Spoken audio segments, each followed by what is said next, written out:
¿El lenguaje ha muerto? O al menos el internet, o porque todo el mundo al menos tiene muchas ganas de enfadarse.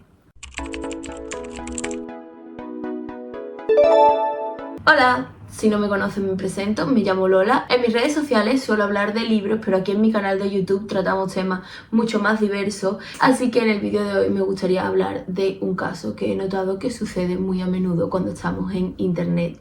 Yo llevo aproximadamente año y medio con una cuenta de TikTok, unos 8 utilizando Instagram y más o menos el mismo tiempo utilizando YouTube, y es algo que he visto que está sucediendo mucho más recientemente y es un tema del que me gustaría bastante hablar. Así que, como he dicho en el título, me gustaría dar mi opinión y mi punto de vista, porque recalco que yo no soy lingüista, no soy antropóloga, no sé exactamente cómo funciona, simplemente he notado un patrón, he leído un par de textos académicos sobre el tema y me gustaría exponer mi opinión sobre lo que yo considero la muerte de la literalidad, la muerte del lenguaje en internet y la creciente tendencia hacia convertirlo todo en una polémica, en una pelea o en un ataque hacia otra persona. Como ya ha sucedido en otro de mis vídeos, tengo un pequeño guión en el portátil que he escrito yo para no perderme, y como no quiero dejarme ningún tema fuera, es muy normal que me veáis bajar un poco la mirada porque voy a estar leyendo algunas partes de la pantalla. Así que pues nada, sin más, comenzamos. A mí me gustaría empezar un poco con una broma que seguro que habéis visto mucho porque es un tuit bastante gracioso en el que dice básicamente: si yo digo en internet que me gustan las tortitas, siempre va a haber alguien que me va a decir: ah, es que entonces estás diciendo que odias a los gofres, que los fabricantes de jarabe de arce no deberían existir, que las industrias deberían de dejar de producir gofreras. Eres una persona que aboga muy poco por la diversidad, eres muy cruel. Porque estas son conversaciones, obviamente exageradas, que suceden a diario en la red social que es un estercolero, que es Twitter. Pero básicamente esto resume cómo últimamente son las interacciones en todas las redes sociales, o sea, cómo suceden las interacciones en internet. Este vídeo surgió al principio cuando yo vi el vídeo de una creadora de contenido en TikTok, que es Rebecca Stone, seguro que la conocéis, hablando de que otra persona que también creaba contenido había estado defendiendo un trabajo que él mismo, como diseñador gráfico, no sé exactamente qué era, había realizado con inteligencia artificial para 2 vídeos presentaciones de la velada del año, un evento también muy comentable, que no vamos a comentar. Y Rebecca Stone le hablaba de cómo las críticas que le estaban cayendo a este hombre por el uso de la inteligencia artificial en la creación de los vídeos no eran tan ilegítimas como él mismo defendía, y que el punto de vista de ella era que estaba dispuesta y abierta a debatirlo, y que tenía claro que había muchos matices en esta discusión, pero que esta era su opinión y probablemente la opinión de las personas, o al menos cercanas, que le estaban escribiendo estas críticas. ¿Cuál fue la respuesta de este creador de contenido a Rebecca? Pues un comentario sumamente sexista y machista, misógino, que no tenía nada que ver con lo que ella le estaba diciendo, que no tenía nada que ver con el tema que ella estaba tratando, y simplemente fue un ataque, porque este hombre se vio con la necesidad de atacar de vuelta a esta creadora que, según él, lo estaba atacando. Y ahí yo entonces al menos me di cuenta, o fui capaz de ponerlo en un pensamiento fijo, y es que en internet a nadie le importa lo que tengas que decir si no le vas a dar la razón ciegamente. Y es que me da la sensación, no sé si a ti también te puede pasar después de ver este vídeo y cuando empieces a interactuar con estas conversaciones en redes sociales, que en internet las ganas de enfadarse siempre van 3 pasos por delante del deseo innato que tenemos los humanos de entender. O sea, es que estamos perdiendo algo tan simple de nuestra humanidad. En este punto yo creo que podríamos hablar de que el lenguaje en internet se ha roto en 2 pedazos que no sé si van a ser reparables.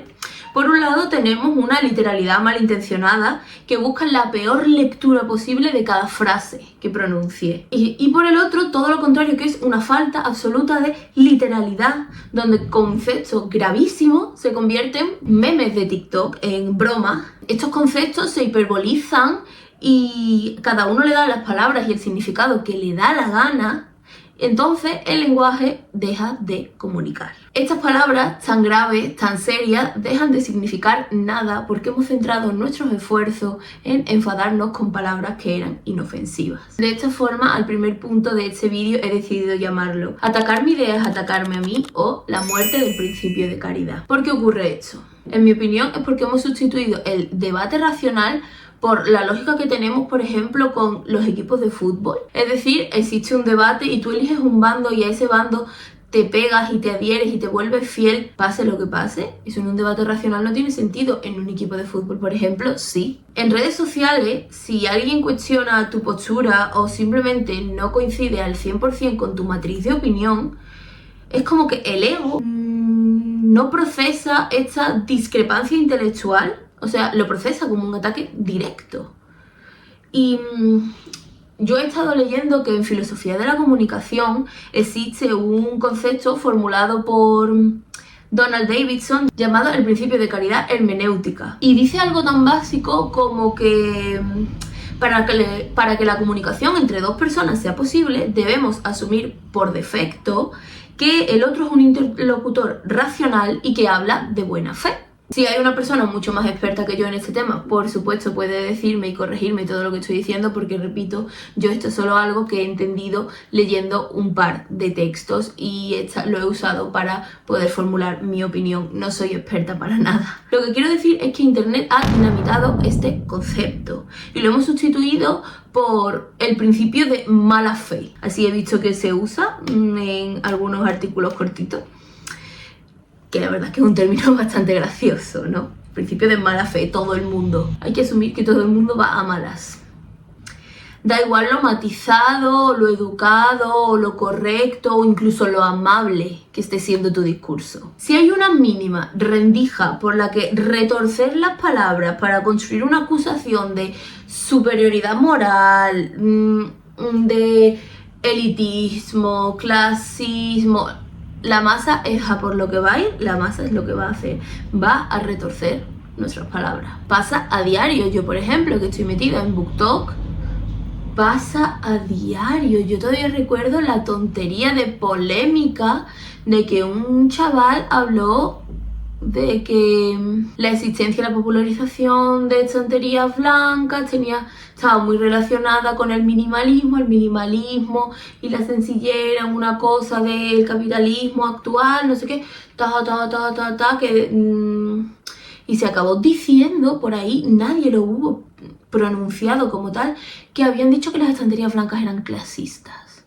¿Quién ha dicho eso? ¿Cuándo? También en qué momento tu mente hace esas conexiones con el color de una estantería. Interesante, sí, pero nadie pronunció esas palabras y eso era el título de la polémica, es que no tenía ningún tipo de sentido. Lo que quiero decir es que desde mi punto de vista no se busca la verdad, ni siquiera la confrontación de ideas, que al final era muchas veces lo que buscaba en Internet, que era un espacio para compartir ideas, para ponerlas a enfrentarse, para llegar a nuevos puntos de pensamiento, sino que se busca esa casquería moral o ese aplauso rápido y fugaz de tu propia tribu. Y hablando de este aplauso rápido, de esta casquería moral, llegamos al segundo punto de mi vídeo, al que he llamado el anestésico del meme, o como se conoce en algunos de los textos que he leído, el irony poisoning.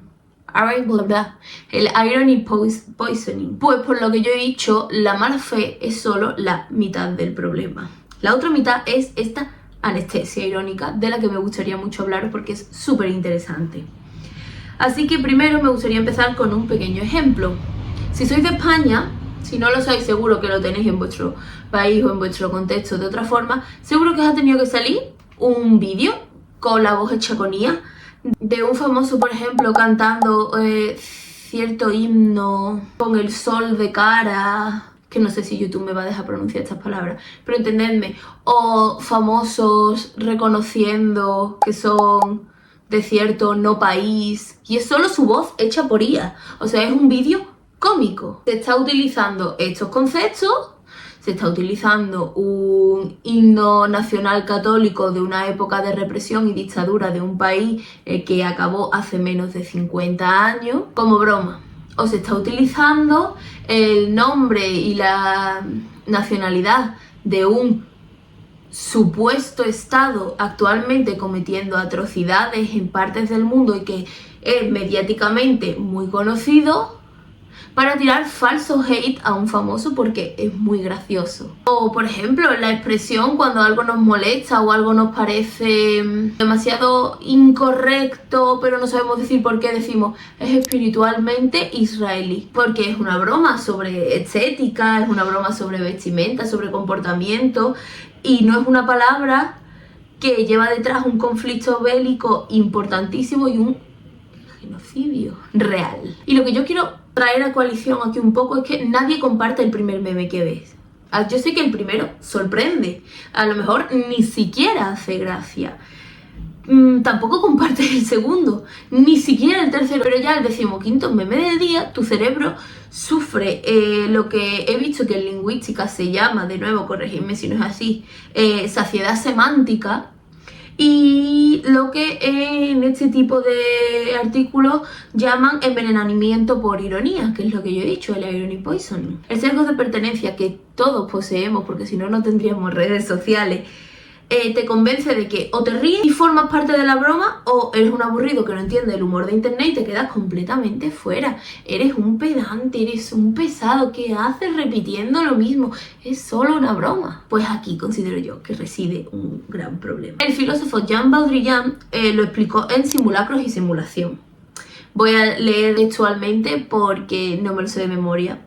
Y es que explica que cuando coges un hecho histórico traumático, como por ejemplo una dictadura o un conflicto colonial, y lo envuelves en capas de posmodernidad e ironía que no duran normalmente más de 5 segundos en lugares como internet, no lo estás superando, no lo estás resignificando, estás creando un simulacro. Es una cáscara estética que nos desvincula de la realidad. Esto anestesia la empatía y permite soltar barbaridades ideológicas bajo el escudo, en mi opinión, bastante cobarde de es solo un meme, no te lo tomes tan a pecho. Y los que crean estos memes, originalmente, yo lo siento, pero no son inocentes, saben perfectamente lo que están haciendo, lo saben perfectamente. Incluso si ya te has metido tanto en el meme que eres tú el que los empiezas a crear, esto toma mucho más tiempo. Crear una canción con inteligencia artificial es que toma incluso recursos monetarios, es que te cuesta a veces hasta dinero. Toma mucho más tiempo que simplemente compartir un vídeo o reírte de él o comentarlo o enviárselo a sus amigos. En ese momento ya sí le das un poco más al coco y entonces yo considero que eres bastante más culpable de esto. Sin querer yo acusar a nadie que en algún momento lo haya hecho. Que sí, que es verdad que a lo mejor te estoy acusando. Quiero que se vea que todos somos parte del problema, algunos con más peso, otros con menos. Y eso no impide que nos podamos redimir, que al final, una vez que caigamos lo que estamos haciendo, este comportamiento cambie. Al final, esa debería ser la meta de todos nosotros, no cambiar a mejor. Todo esto nos lleva directamente al blanqueamiento y a la inflación del lenguaje y por ende al tercer punto de este vídeo que yo he llamado inflación verbal o concept creep, que podría traducirse literalmente por expansión conceptual. Aquí de nuevo voy a utilizar un ejemplo y es que no hace tanto tiempo una influencer dijo arriba España como coletilla para celebrar un partido del mundial, no sé si un partido o directamente la final, que quiero que se entienda que es que fue una celebración entre mucha euforia que supongo que sentía, pero tampoco fue al momento. Publicó un vídeo un par de días después. Y en comentarios de ese mismo vídeo, una chica le señaló que esa expresión era una consigna de origen fascista y que se podía sustituir fácilmente por un Vamos España o por un Viva España. ¿Cuál fue la reacción general de todo el que leyó su comentario? Pues se le tiraron encima a la chica y la acusaron de sacarle la puntilla a todo. Y yo aquí me voy a poner muy seria y muy insoportable, a lo mejor para la opinión de algunos, pero es que señalar una consigna fascista no es ponerse tiquismiquis, es tener memoria histórica. Hay términos y saludos que no se pueden resignificar libremente, alegremente, mientras siga habiendo gente que los utilice con las intenciones represivas de antaño, mientras siga habiendo heridas abiertas. Es que eso es algo de lo que pecamos muchísimo en España. No se pueden hacer bromas sobre la dictadura. No se pueden tomar terminología fascista y querer hacer una broma o querer utilizarla libremente sin tener que identificarte con lo que significaba, porque es que te identificas. No quiero decir que al decirla esta muchacha directamente lo sea, sino que si lo usas, a pesar de saber lo que significa, te estás ligando a esas ideas. Sean tus ideas o no. No son comentarios inocentes. Y además es que se puede sustituir fácilmente. Solo hace falta usar 2 neuronas funcionales. No te exige más. En 1946, George Orwell escribió en su ensayo Politics and the English Language algo que hoy en día da todavía escalofrío. Y es que él escribió, cito textualmente: la palabra fascismo hoy en día ya no tiene ningún significado, excepto en la medida en que significa algo no deseable. Orwell vio venir esto hace 80 años. El psicólogo Nick Haslam acuñó el término concept creep o expansión conceptual para describir cómo las palabras asociadas al daño o al peligro van ampliando sus fronteras hasta perder su precisión. Es tan simple. Los grandes imperios de la historia, cada vez que se iban haciendo más y más grandes, se volvían más inseguros. Hasta que al final, aunque todos fuesen un imperio, tenían muchas identidades diferentes. Pues lo mismo pasa con las palabras. Cuando se aplican a todo, ya el significado conjunto que una vez tuvo, el único significado homónimo que tuvo, se ha perdido. Si desde ciertos espacios llamamos fascista a cualquiera que nos pida puntualidad en el trabajo, por ejemplo, una persona sube un tuit diciendo que tiene un empleado que llega tarde y que le ha pedido puntualidad muy serio porque le sigue fallando, y ahora las respuestas todas son pues vaya fascista, no sé, algo tan simple como que usamos en el día a día, yo me incluyo, llamamos trauma a que se nos derrame el café por las mañanas. ¿Qué trauma? No, es que, o que se nos enfríe. Una tontería todavía mayor. No, es que qué trauma, el café se me ha enfriado, no sé qué. Que son conversaciones que yo sé que es completamente normal, que es el lenguaje que asimilamos de internet. Pero eso es justo a lo que voy.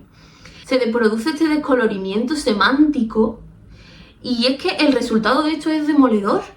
A la gente deja de importarle que lo llamen facha, por ejemplo. A los niños, porque ya es muy complicado cambiar a una persona de 50, 60 años que siempre ha votado lo mismo. Pero niños de 15 y 16 por ahí sueltos, a los que no les importa que los acusen o que señalen ciertos comportamientos. La palabra se ha desgastado tanto con el uso desmedido que cuando el fascismo real asoma la cabeza, nos hemos quedado sin alarmas que nos suenen. Es como el cuento del pastorcillo y el lobo. Mintió tantas veces diciendo que venía el lobo que cuando vino el lobo de verdad nadie le hizo caso. Ya estaban hartos de escuchar lo mismo. Y de hecho, estoy hablando, hay un grupo que es el claro culpable y que es el motivo del cuarto punto de este vídeo, al que he llamado la izquierda que solo da vibes. Marx, los labubos y la estética vacía. Fuera broma, me voy a poner un poquito seria. Y voy a hacer una autocrítica lo más cruda posible desde, no me escondo, el propio espacio político en el que yo me muevo, como si no se me hubiese visto el plumero en todo lo que llevamos de vídeo. Porque la izquierda en redes sociales tiene una factura gigantesca que pagar con este colapso del lenguaje. Hemos cambiado la teoría política y la conciencia de clase por vibras. Vemos a gente haciendo memes sobre Karl Marx y lo poco o lo mucho que le hubiesen gustado los labubus. Vemos a gente dejando labubus en su tumba. Gente con camisetas, tatuajes del Che Guevara, cantando la canción o las canciones que se escribían para este personaje.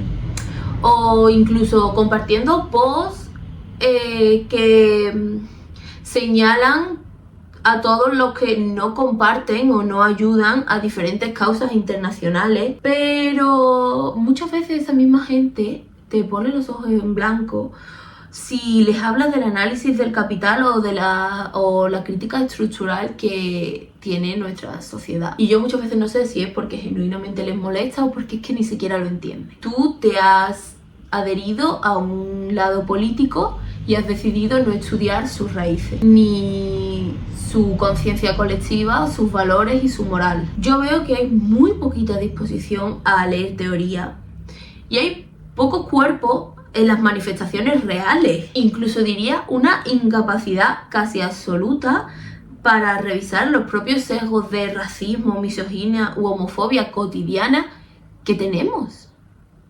Solo por ser de un espectro político que aboga por, a lo mejor, más igualdad y menos discriminación, no eres automáticamente una persona que trata con igualdad a todo el mundo y que no discrimina.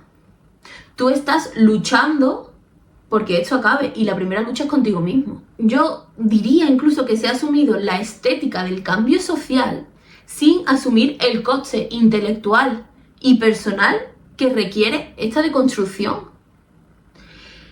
Históricamente, la gran baza de la izquierda frente a las teorías más reaccionarias, en mi opinión, era la solidez teórica. No porque tuviéramos solo una teoría, sino porque todo el mundo al menos tenía una. Todo el mundo respetaba y había estudiado una y era la que perseguía, era la que lo revolucionaba, por la que luchaba. Teníamos profundidad analítica y criterio propio. La izquierda siempre ha estado tan sumamente dividida porque todo el mundo tenía criterio propio y todo el mundo tenía una voz. Y había muchísimos movimientos porque cada uno defendía lo que consideraba más importante dentro de su propio criterio. Pero si ahora llegamos y reducimos la política a un postureo estético o a eslóganes de consumo rápido, que es lo más capitalista del mundo, yo lo siento mucho, pero hemos perdido la partida. Vamos perdiendo. Y encima empujamos el carro de los que nos quieren pisotear. Aquí llega mi quinto y último punto del vídeo, al que simplemente he titulado ¿Queda acaso esperanza? Y yo de verdad que no quiero terminar el vídeo pidiendo que os cojáis todos de la manita y prometáis usar el diccionario con más cuidado, ni pretendo cambiar la forma en la que nadie se comunica desde un vídeo de YouTube. Es que yo no voy a acompañar a nadie para que no se estrese en este proceso, porque sé que es complicado y sé que yo no tengo por qué suponer ningún tipo de impacto en tu vida. Incluso si has decidido llegar hasta aquí, llegar hasta el final, que en serio para mí es un honor que hayas decidido llegar hasta esta parte del vídeo. Lo que sí pretendo, si estás aquí todavía conmigo, es que tal vez construyas tu propio escudo de detección, como un pequeño radar, ¿no? Un detector de metales, pero es más bien un detector de ataques contra el lenguaje, porque los detectores de metales son ilegales, ¿vale? No los uséis. Y que la próxima vez que veas a alguien indignándose de mala fe porque tú has dicho que te gustaban las tortitas y te está acusando de que odias los gofres, entiendas de qué va el juego. Y si no te pasa a ti, cuando lo ves a lo mejor en una conversación en comentarios de un vídeo de TikTok, que tú digas, aquí te he pillado. O que cuando veas un meme irónico sobre un genocidio, a una influencer blanqueando consignas históricas entre risas, identifique el mecanismo. Este guión lo he hecho antes de toda la problemática que ha surgido con la crisis migratoria en Ceuta y la respuesta de todas las influencers. También lo he hecho antes de algunas que otras polémicas que hay con influencers sobre si han copiado o no su contenido, si apoyan o no a ciertos movimientos de mujeres tradicionales. Y entonces por eso no comento prácticamente nada de eso, porque es que este guión está hecho desde hace varios días antes de que todo esto pase. Pero me parece que es incluso un ejercicio práctico que podéis vosotros hacer si os apetece. O sea, coged todas estas polémicas de redes que han surgido ahora y pasarles este filtro, ¿no? Que de todos estos términos nuevos de los que hemos estado hablando aquí y que espero haber explicado lo mínimo como para que podáis usarlos, y ver cómo cambia vuestra visión del asunto cuando los aplicáis. Yo creo que es muy interesante. Yo, como me informé mucho para este vídeo, luego justo esto ha pasado y está siendo muy interesante la forma en la que yo estoy interaccionando con toda esta información que llega y cómo a lo mejor veo que responde otra gente en internet. No por sentirme moralmente superior, para nada, sino porque en un mundo donde todo se ha inventado, siempre es refrescante encontrarte a ti mismo en un lado completamente diferente. No porque todos los demás estén enfrente tuya, sino porque ese espacio todavía no había sido ni siquiera creado, lo has creado tú. Mi reflexión final sería avisar de que están desarmándonos el lenguaje para desconectarnos de la realidad, porque si nos quitan las palabras y las vacían de significado, nos quitan igualmente la capacidad de pensar con claridad, de señalar el peligro y de organizarnos. Así que decirte que las palabras importan y que por favor no dejes que nos la conviertan en ruido. Si queréis conocer un poquito más la bibliografía que he usado para este vídeo, la voy a dejar toda copiada en la caja de descripción y por supuesto estoy muy abierta a cualquiera de vuestras preguntas, de vuestras dudas, de vuestros comentarios, incluso de vuestras correcciones, por favor, porque no creo sentir que me vayáis a atacar con ninguna de estas cosas. Sería muy hipócrita de mi parte. Y si de nuevo estás aquí, has llegado hasta aquí, te lo agradezco de corazón porque sé que muchas veces estos vídeos polémicos se hacen pesados, se hacen pedantes, se hacen incluso un poco prepotentes.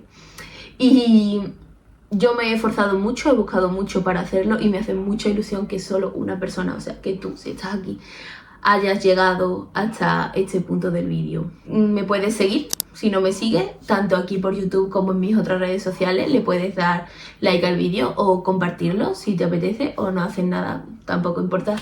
Y pues nada, te agradezco mucho que estés aquí otra vez. Bye.